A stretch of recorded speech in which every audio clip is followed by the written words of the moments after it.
On Thursday, June 11th, 2015, we lost one of wrestling's greats. The American Dream, Dusty Rhodes, passed away. All that has been updated is that he suffered a fall at his home and was rushed to the hospital, where he passed away during the afternoon.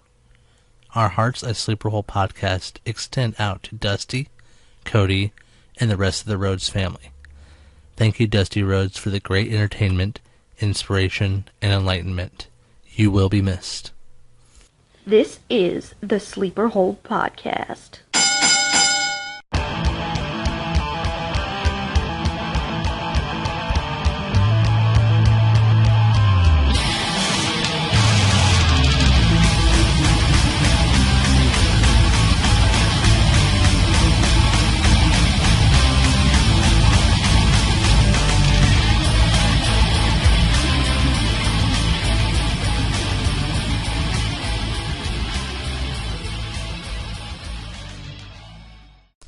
Welcome to the 6th episode of the Sleeper Hole Podcast, where there is no disqualification on the topics and falls count anywhere.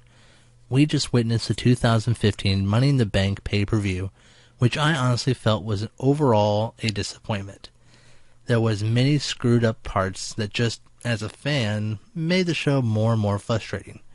We don't know why Bray Wyatt came out of nowhere to screw over Roman Reigns from what I feel is something he deserved to win.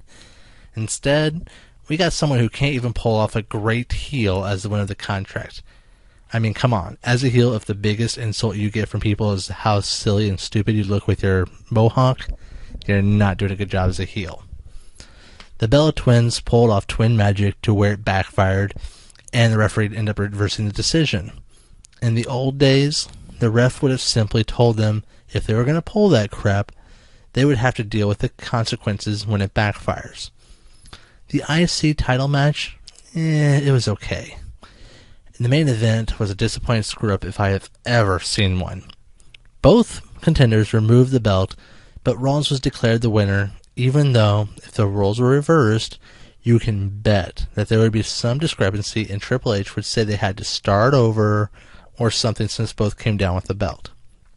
Aside from that, the Tag Team Championship match was okay, the kickoff match was pretty neat, and the match of the night certainly belongs to Kevin Owens and John Cena.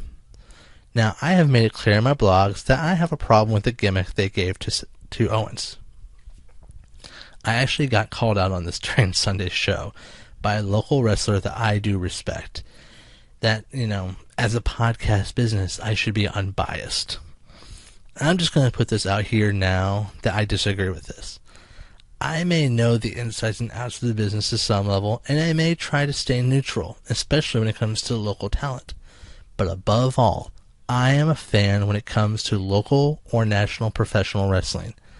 If I was to be unbiased, I would review a crappy show and be like, it was pretty good, instead of calling out the things that get the fans heated up or that I disagree with. With that said, I try to be neutral and fair at the start. But I do develop opinions of everything, whether it's the storyline, the talent, whatever, just like any other fan would. If I didn't, there wouldn't be anything to set me apart from the other wrestling podcasts, and more than likely, my listeners, such as you right here, would be going somewhere else. Besides, I state my opinions not just because I am a fan, but because I want exactly what happened on Sunday. I'm trying to get people to interact, to respond, and speak up on their opinions. I run my mouth so you can hear from me on the topics of the podcast. But at the same time, I am wanting to hear from you. You are the viewers and fans just as much as I am, and I want to know your thoughts and opinions. It's why I offer for you all to speak out, and also have it where replies can be posted on my blogs. Again, this isn't an attack on the person who inspired this little rant, but more of just showing why I respectfully disagree, while also encouraging the rest of you to comment on this as well. If you think I'm crazy for liking John Cena and disliking Kevin Owens, then say it. I want to hear from you. It's a big part of what SHP is all about. Alright, time to get back on track. We are at the 6th and final installment of our series titled The Eras. We have covered a lot so far, but in this one I have just 2 segments to discuss and rant about, so let's not waste any more time here and get right into grappling with our first topic, total non-stop action. When WCW went under, Jeff Jarrett was fishing with Jerry Jarrett and Bob Ryder while discussing the future of wrestling. They realized that now there was only one promotion that stood out, and that was the WWE. They felt that this was bad for the wrestling business as a whole, and something needed to be done. So the 3 founded TNA, Total Nonstop Action. Initially, they did not want to do weekly episodes on national TV, but instead prepared to do a series of pay-per-views. It did work for them, but they did eventually emerge as a weekly show on national TV to compete with WWE. TNA Impact would be aired on Fox Sports, and a new 6-sided wrestling ring would be displayed. So it wasn't the squared circle anymore for them, but the hexagon circle, or hex circle, I guess? With the dawn of weekly episodes, though, TNA would transition to what was the norm for current and former wrestling promotions on television, which was to have a 3-hour pay-per-view once a month. In 2005, TNA would move from Fox Sports to Spike TV. To assist them on their success, TNA even hired Hulk Hogan and Eric Bischoff to help with behind-the-scenes work. Now, eventually these 2 would be exposed to the cameras yet again. They would hire other well-respected names at the time, including Ric Flair, Rob Van Dam, Jeff Hardy. They would also eventually transition back to the 4-sided ring as they moved into a Monday night slot on Spike TV to compete with the WWE. In 2010, TNA was moved from Monday nights to Thursday nights and renamed TNA Thursdays, which eventually would just be called Impact Wrestling. 2013 and 2014 saw many well-known names leave the company as their contracts would expire, and they did not re-sign with the company. That included Hulk Hogan, Sting, and Christopher Daniels. Jeff Jarrett also would resign from TNA, even though he was still noted as an investor of the company. Meanwhile, though, Kurt Angle would become a free agent, and he would sign to TNA, as well as Matt Hardy. I will admit, though, I never really watched much of TNA, so there's not a whole lot I know about the history of this company, and I do sincerely welcome anyone to give feedback and insight to this company. Here at the Sleeper Hold Podcast, we strongly believe in helping others. Therefore, we have decided to feature a charity every quarter that we are supporting and invite you to support as well. Following his induction into this year's WWE Hall of Fame, we have decided to make our first charity Connor's Cure. Head on over to our website at thesleeperhold.com and click on Connor's Cure on the right side of the page for more information. As we head to a close of this series, we only have one more section to talk about, and I hinted a little bit about it during the last episode. It is the current era for the WWE, and I feel it is one that I will have a hard time not showing some bias towards. But I will give it a bit of background as well as my opinions, and hopefully you all will be willing to share your thoughts and opinions on it too. So let's lock in the sleeper hold on this series for the win and discuss the most recent WWE era, the Reality Era. As stated before, I feel the catalyst to the current reality era of the WWE was all played in part to CM Punk delivering what has been called the famous pipe bomb speech. I don't think that at the time he or even the WWE had an idea that this would lead to such a thing, but with the high level of popularity that came with this promo, I kind of feel that the WWE decided to run with it for the entire company. Another milestone that played a part in this is when Triple H came out on Raw to tell Vince McMahon that the company's board of directors felt it was time for him to step down. The show had seen a lot of damage from McMahon's choice representative, John Laurinaitis, who became quite power-hungry. With the two stepping down, Triple H took over and things still began to spiral a bit out of control. At one point, pretty much the entire WWE roster, referees, and other crew members had walked out of the company due to concerns of unsafe work conditions and having no confidence in their COO, Triple H. The walk was led by David Otunga, who had gone to legal school, the champions, Vicky Guerrero, and Jack Swagger. Even the commentators walked out. What caused this was the ruthless actions of R-Truth and The Miz during the previous Hell in a Cell pay-per-view of 2011. John Laurinaitis was still Executive Vice President of Talent Relations at the time and advised for Triple H to invite everyone to the ring for a vote of confidence during Raw. With a unanimous vote from the company, it was pretty much an attempt to make Triple H step down from power and relinquish his day-to-day responsibilities of Raw.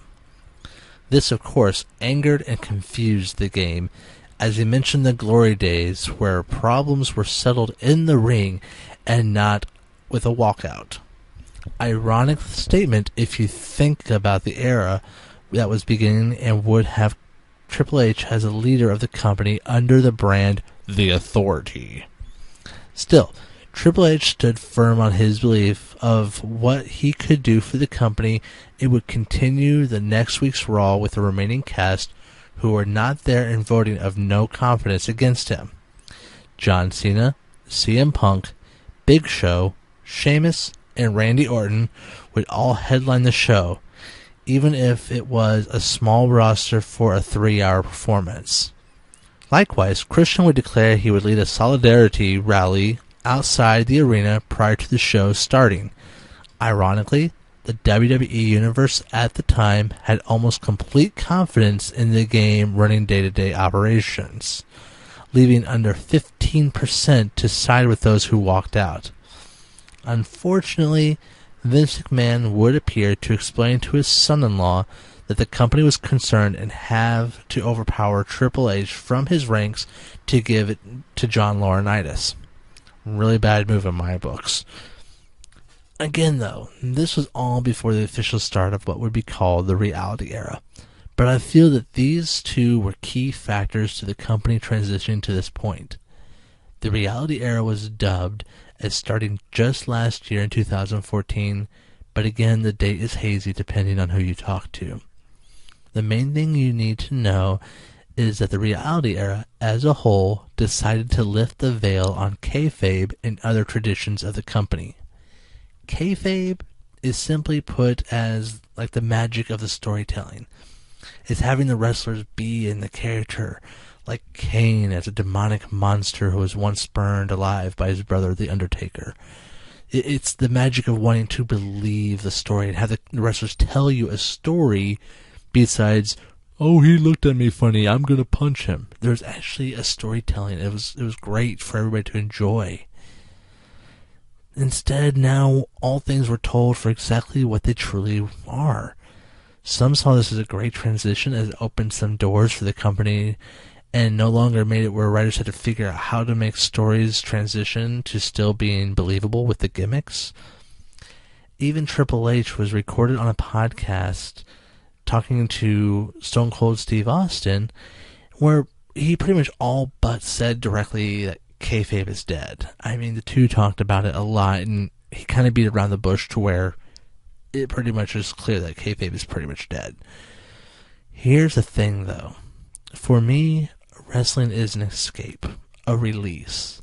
I work, I go to college, I have other stresses in my life. My escape is to enjoy the stories and matches I see in wrestling. Yes, wrestling will always be dubbed as a male soap opera, despite the growth of many female fans. But it is where we want to be a child again and believe in the magic that is being unfolded before us like we did when we were children. You didn't question if Kane was a demon when you were a kid. You took it for face value. Who else could make fire just jut out from the ring post? And only a dead man, like The Undertaker, could survive and return time and time again after being slammed in a casket or buried alive. Those days are gone now, and the new generation of fans will have a different look at the wrestling world than what I did when I was growing up, and I feel that's a shame. Another key point of the reality era was the birth of many new talent that would arrive from NXT to be big names in the WWE. Names like Bray Wyatt, Eric Rowan, Luke Harper, Cesaro, The Usos, Dean Ambrose, Seth Rollins, Roman Reigns, Paige, and Xavier Woods.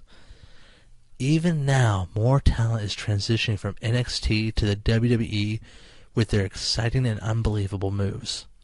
Another launch of the reality era was the WWE Network, which became a larger success for the company as well, and we're going to get to that. The era would also launch the domination of Stephanie McMahon and Triple H as figureheads and commanders of the WWE, otherwise known as The Authority, whose slogan was that they always did what they considered best for business, even if that meant it was against what the WWE Universe strongly thought. Once more, the people in power were the ultimate heels, just as when Vince McMahon was in power during the Attitude Era. During this time, we also saw CM Punk leave the company in what was at first a silent situation that now has been released on a podcast and had a controversial response by the WWE. We also saw the unthinkable as the undefeated WrestleMania streak of The Undertaker came to a close as he was pinned by Brock Lesnar, which I feel was not what was planned, but we'll get to that another day. We also were exposed to what was dubbed as a B-plus player in Daniel Bryan overcoming the odds and becoming the WWE champion at WrestleMania. Along this, we saw the Shield go from being a dominant stable to falling apart by the hands of Seth Rollins, as well as the WWE Heavyweight title and the World Heavyweight title become unified and won by Randy Orton in a ladder match against John Cena. Acknowledgments of real-life situations, such as marriages or leaving the company, were now made public instead of being set behind the scenes.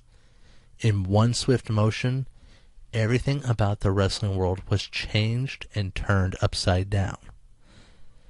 So now you have a quick background of the whole thing, as well as some of my thoughts about kayfabe being dead, and let me just say a few more things to share my thoughts on this era. There are some good things, I promise. First off, though, I feel like the reality era has become too predictable. I can almost always call out when someone is going to get screwed over and not given a proper chance. Now, this may be due to me being older, but I also feel that's because it's done way too often, and certain stars, they have happened to him so often that it's almost expected out of the company, or rather, the Authority. John Cena or Daniel Bryan tried to do something that would be awesome, screw them over. I knew Seth Rollins would cash in his Money in the Bank at WrestleMania. Granted, there have been some surprises, such as Sting arriving to the WWE, but more often than not, things are predictable with very few plot twists. I almost feel like over 2/3 of my time watching Raw has come to me calling the match before it happens. That's a shame. Where are the twists and turns that keep me guessing at the edge of my seat? I know they were there during the WWE Universe era, and that wasn't that long ago. Now, don't get me wrong, some predictions are very welcomed, like Randy Orton turning his back on the Authority, but the company needs to give us more surprises and less screw jobs, especially when it has been overplayed on a superstar and they need to finally pay up on what is due to that talent. The reality era has done some good things for the upcoming talent, though. By promoting NXT further and allowing their rising stars to show off on their bigger shows and pay-per-views, people are now interested in seeing who will be coming up as part of a fresh and new roster. Think of Neville. Oh my gosh, the kid is amazing. And although I still enjoy veterans in the roster, these guys are pulling moves out of thin air that I never imagined seeing before. So a lot of love and support to NXT and the new talent that is appearing. The reality era also is played off of social media in probably the smartest of ways, if you ask me. Granted, the rumor is that they tell their talent what exactly to post in response to matches or in preparations of matches, but the fact is that the WWE is all over the place. Twitter, Facebook, Instagram, they all have WWE and superstars tied to those mediums. Fans are a little bit more connected to their favorite superstars, even if they don't always get a response. However, being a fan, if you post your thoughts on a show or superstar, you do have a chance of either being reposted, favorited, or my favorite, responded to. It's a great way for the fans to finally communicate as well as the superstars to their fans. You combine that with WWE creating a streaming video service called the WWE Network, and they are taking things to a whole new level. World Wrestling Entertainment played a smart hand when it came to social media and internet demands, and this is definitely going to be something that's going to carry them over to the top for quite a long time. The one thing, though, that I want to address, and it has been happening even before the reality era, but seems to be more dominant now than it ever has been, is the frequency of certain talents appearing in the ring. I will always be a fan of these superstars, but I get really, really sick of seeing people like Triple H and The Undertaker not step foot into the ring except for major events like WrestleMania. Having them appear once, if lucky twice, into the squared circle and taking a slot away from a talent that has busted their butts all year long for those moments is very upsetting. Again, I love seeing the Taker at the grandest stage of them all, but come on, at least make your presence known more than just during that time frame. Triple H and now Sting need to make sure they don't follow this path and are part of more than just one show or two pay-per-views and weekly episodes, or it'll still be a burnout as well. I mean, they need to make sure they're frequent. If they're not, then what's the point of trying to be hyped up and care about them? I understand if you were to say, well, look at what Paul Heyman said about Brock Lesnar not always being around. It's like Christmas. You can't have Christmas all the time. I get that. But at the same token, if you are there to wrestle, show up and show up on a frequency. Build that fan base. If you're only going to show up one time and you're going to take some valuable slot away from somebody else who's worked over 300 days out of the year, who could get a huge paycheck for the grandest stage of them all, it just really gets under my skin. Now, I thoroughly enjoyed seeing Taker take down Bray Wyatt, and I will always be a fan of the Dead Man, but if the frequency is going to be this low, part of me would rather see him hang up his boots, and it kills me to say that. Likewise, if we're going to have a champion of the biggest title in the WWE, we need to see him honor the tradition of defending the said title, or any title for that matter, within the 30-day period as what was once stated to be the rules for being a champion. Remember, Daniel Bryan was stripped of the title for this very reason, since he was injured and couldn't defend the title during the required time frame. So why do we let Brock Lesnar, when he was a champion, get those special privileges and become an exception to the rule? I understand that he's not the champion now, and we have seen Seth Rollins defend it on a more frequent basis. But at the same time, Seth Rollins has, for the most part, proven to be a closet champion. And when he has won, it's either been a screw job or something controversial. So I'm not going to even get into that right now. It's issues like this, though, that have made me feel that the belt has become a bit of a joke, and any respect I could have for these talents is slowly starting to become thrown out the window. Now, granted, in regards to Brock Lesnar and Paul Heyman, Brock has still some good respect, but it has diminished for a while there, but it's starting to come back. And Paul Heyman, I got a lot of respect for the guy. He's one of the best managers I've seen. And, I mean, Paul Heyman even gave me a great drinking game. But we will get to that on a later episode, I promise. Well, that's it for our series, The Eras. In 2 weeks, I welcome my good friend Mickey Thomas to our show as we will discuss some comparisons of the WWE to the local independent feds like Mickey's Pinfall Wrestling Association.